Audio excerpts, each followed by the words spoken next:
목사님께 큰 박수 부탁드립니다.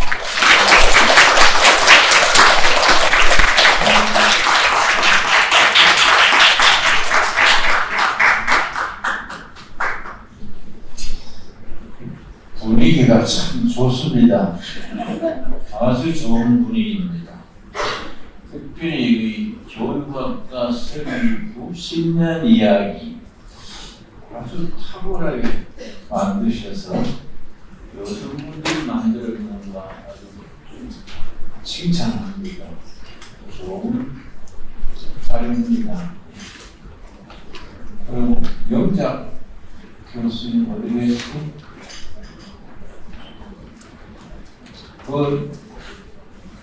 교수님, 영작 원사님 80이라 그랬는데 60밖에 안 보입니다. 네. 제가 한 35분 정도 이야기하겠습니다. 좋은 식사가 기다리는데 이야기가 길면은 신뢰가 될 것 같습니다. 게이오 대학의 총장이 한국을 와서 하얏트 호텔에서 특강을 한 적이 있습니다.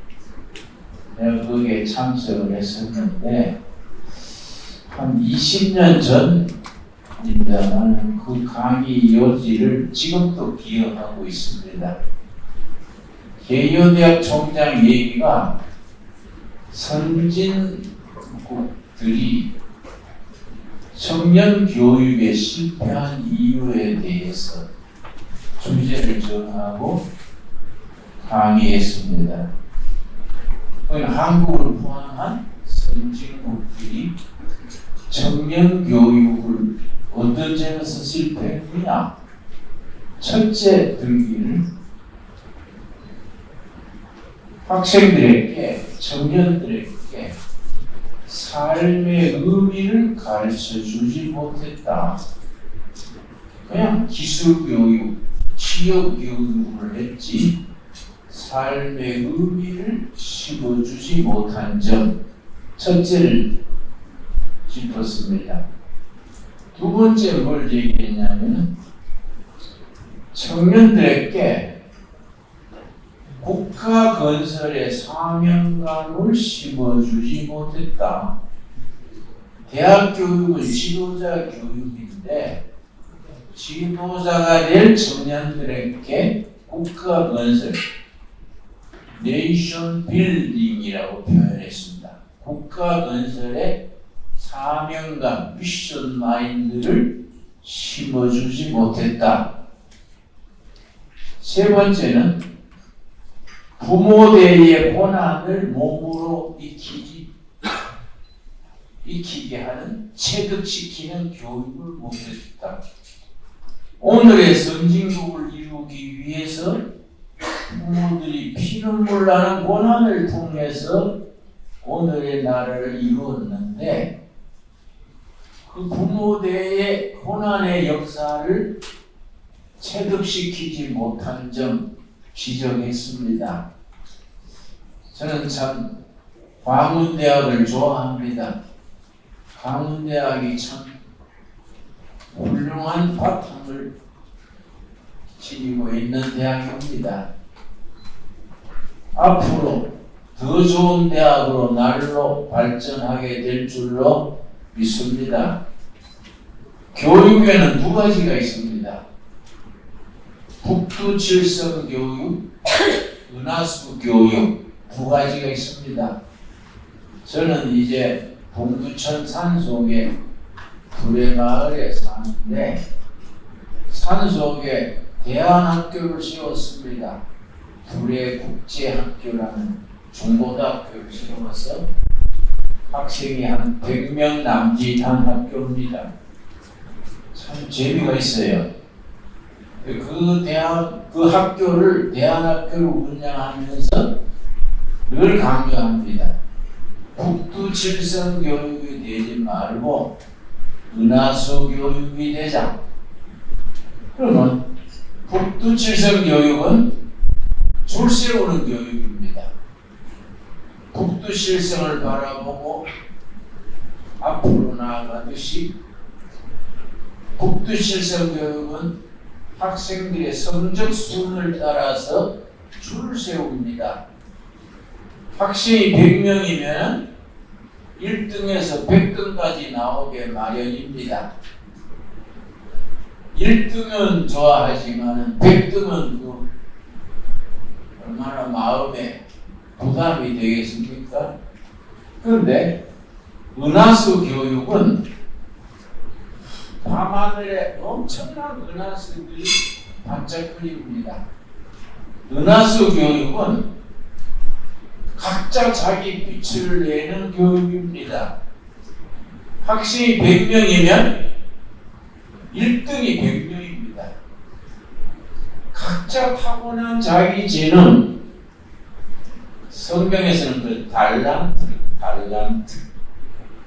태어런트라는 단어가 거기서 나왔습니다.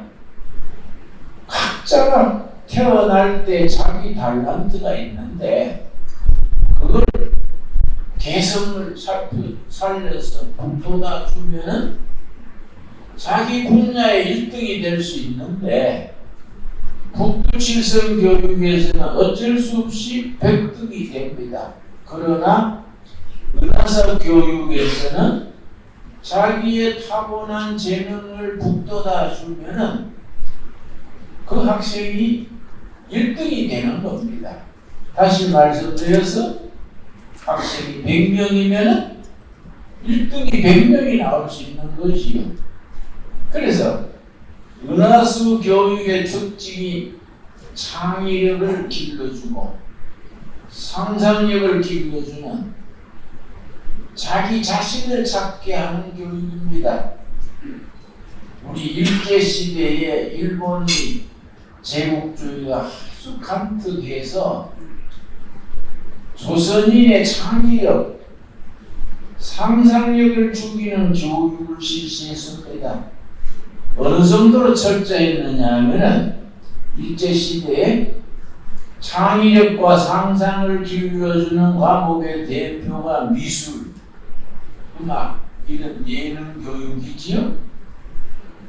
일본 본토의 초등학생 미술 교과서하고 조선 식민지의 미술 교과서가 달랐습니다.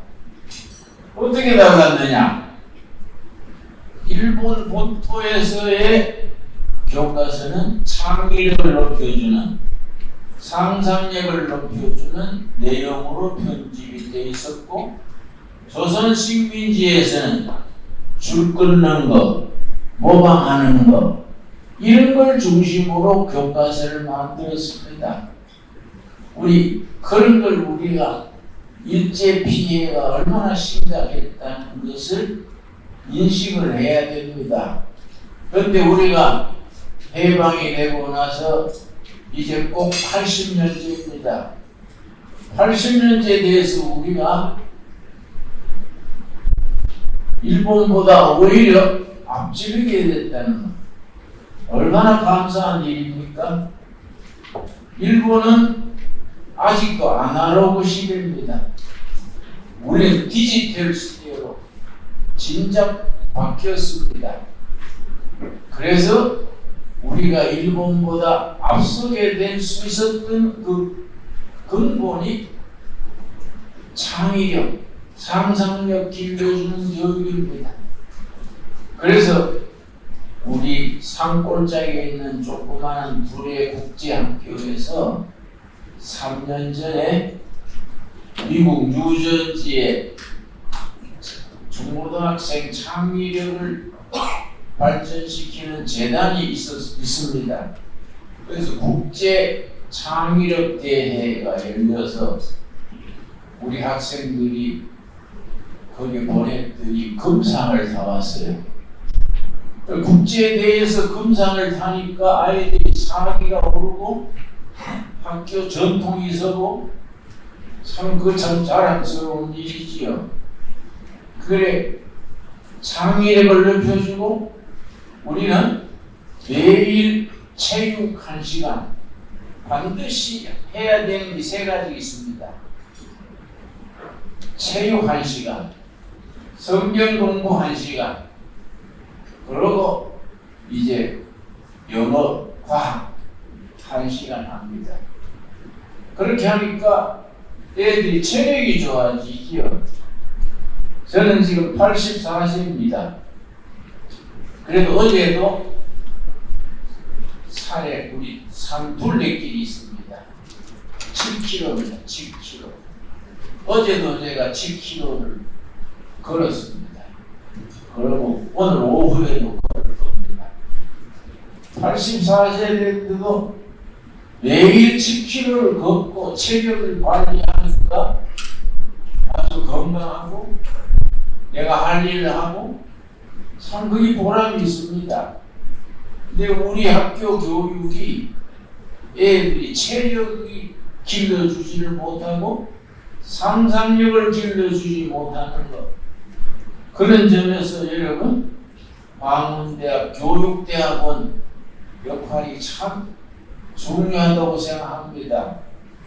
여러분들이 이 좋은 분위기에서 교육학을 석사 박사를 받으셔서 우리나라의 교육을 높이는 일에 기여하고 있는 것이 참 대견스럽습니다. 제가 성경 한 절 읽겠습니다. 누가복음 2장 52절, 여러분 꼭 기억하십시오. 누가복음 2장 52절을 내가 왜 읽느냐면은 예수님의 어린 시절의 교육, 딱 한 구절 있습니다. 예수님이 어릴 때 어떻게 살았느냐, 거기 한 구절, 누가복음 2장 52절입니다. 예수는 지혜가 자라고 키가 자라고 하나님께 사랑받고 사람들에게 더욱 사랑을 받으시더라. 예수님의 어린 시절에 대한 유일한 구절입니다. 요 구절 속에 전인 교육의 4가지 요소가 들어있습니다. 첫째는 키가 자라고 지혜가 자라고, 지혜가 자랐다는 것은 지적인 성장입니다. 키가 자랐다는 것은 신체적인 성장, 건강입니다. 건강. 우리 아이들을 무조건 건강하게 길러야 됩니다. 그러고 성적입니다. 영국을 갔더니 영국 교육 순서가 우리하고 다르더라고요. 영국 교육의 첫째는 체력입니다. 체력. 두 번째가 덕성, 도덕성. 세 번째가 지식이었습니다. 우리는 거꾸로 아닙니까? 교육학 박사도 많고 교육부 예산도 엄청난데 우리는 그런 점에서 바뀌어져야 됩니다. 강원대학 교육대학원에서 우리 교육 풍토가 바뀌어지는 일에 한 몫을 감당할 수 있게 되기 바랍니다. 그래서 첫째는 지혜가 자라는 지적 성장, 둘째는 키가 자라는 신체적 성장, 건강입니다. 세 번째는 하나님께 사랑받는 영적인 성장입니다.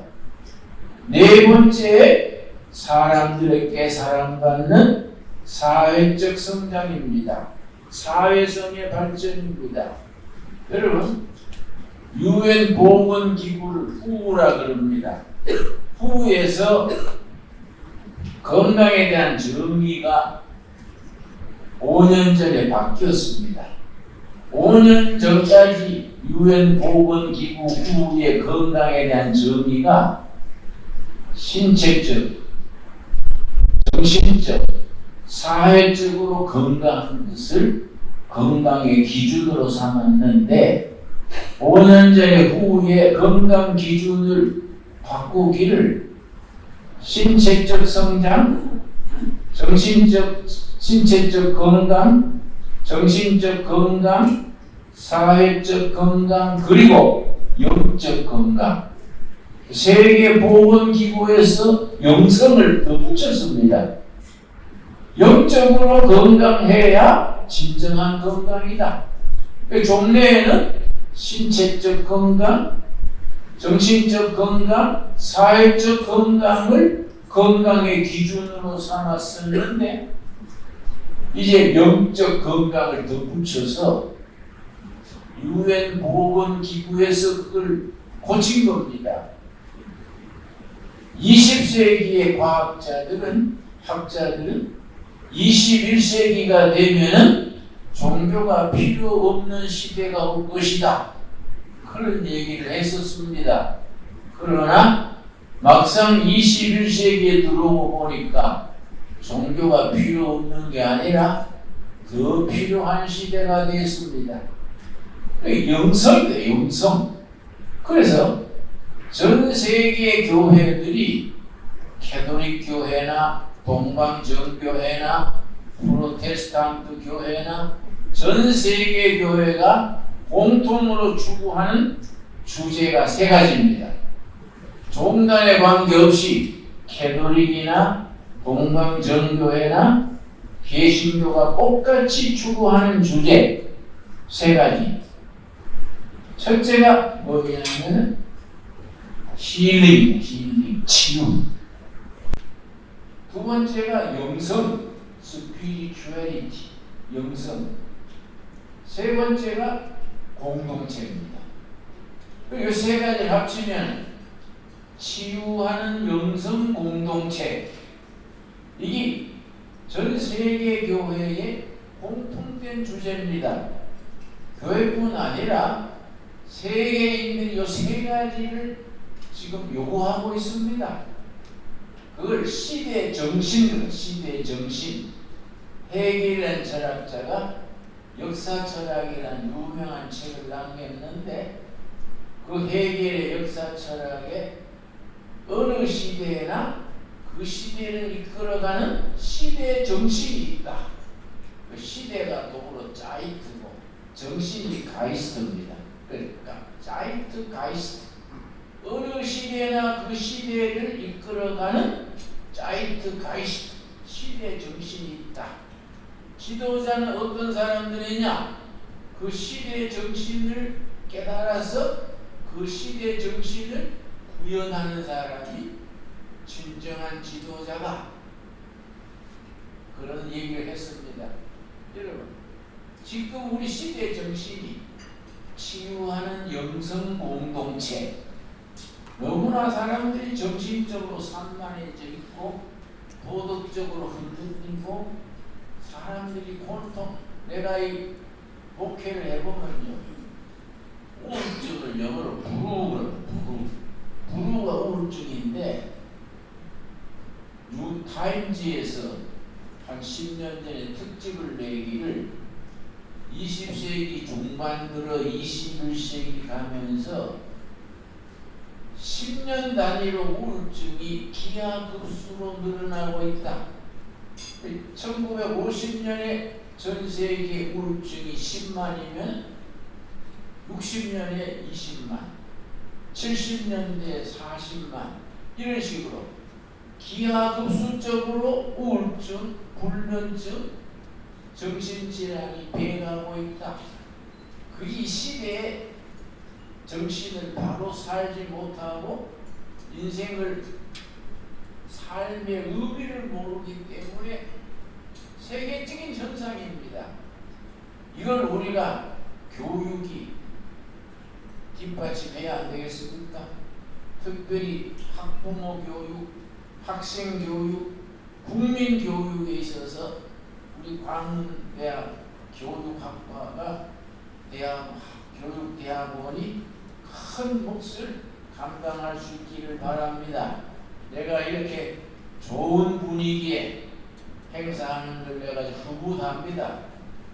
우리 이제 10주년이라니까 앞으로 10년에 여러분들이 정말 여기서 어떻게 하면 국민의 창의성을 높이느냐, 국민들의 상상력을 높여주느냐. 여러분, 이스라엘은 노벨상 받은 사람이 197명입니다. 우리는 이스라엘보다가 평균 지능은 훨씬 높다고 나와 있습니다. 내가 한 20년 전에 시카고에 가서 집회를 했었는데 그때 시카고 트리뷴이라는 신문이 있습니다. 시카고 트리뷴에서 그 기간 동안에 특집이 나오기를 미국에 살고 있는 마이너리티 소수민족 49개 민족의 평균 지능을 종합했는 특집이 나왔습니다. 미국 속에 살고 있는 마이너리티 49개 마이너리티 중에 지능이 가장 높은 국민이 코리아 105점 나왔습니다. 주위시는 97.2등입니다. 3등이 비에트남이 3등이 93점 나왔습니다. 우리 한국인이 머리 좋은 건 세계가 알아줍니다. 그러나 그 좋은 머리에 바른 영성을 그러고 바른 도덕성을 가지고 행복하게 살아가는 국민, 베풀고 살아가는 국민, 세계 1등 인류 국가 만드는 일에 우리 강원대학 교육대학원이 큰 몫을 차지할 수 있게 되기 바랍니다. 감사합니다.